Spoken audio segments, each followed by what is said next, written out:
আসসালামু আলাইকুম। আপনারা সবাই কেমন আছেন? আমি আলহামদুলিল্লাহ ভালো আছি। এই যে আমি আলহামদুলিল্লাহ বললাম, এটা আমার রবের প্রতি শুকরিয়া আদায় হলো। এখন এই শব্দটা যদি আলাহামদুলিল্লাহ হয়, তাহলে অবশ্যই এটার অর্থটা পাল্টে যায়। যা শুকরিয়া আদায় করার বদলে ভিন্ন কিছু হয়। এটা যদি আমি আপনাকে ভেঙে বলতে চাই, তাহলে এটা আমার ঠিক হবে না।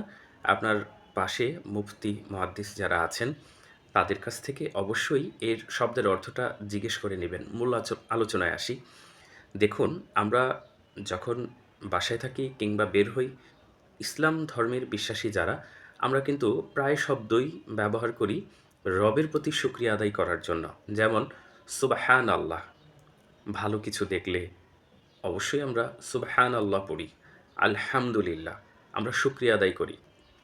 এই ধরনের শব্দগুলো আমরা যখন বিশ্বাসের সাথে রবের প্রতি শুকরিয়া আদায় করি, কিন্তু আমাদের এই শব্দগুলো উচ্চারণের ভুলের কারণে আমরা অনেক সময় গুনাহগার হয়ে যাই।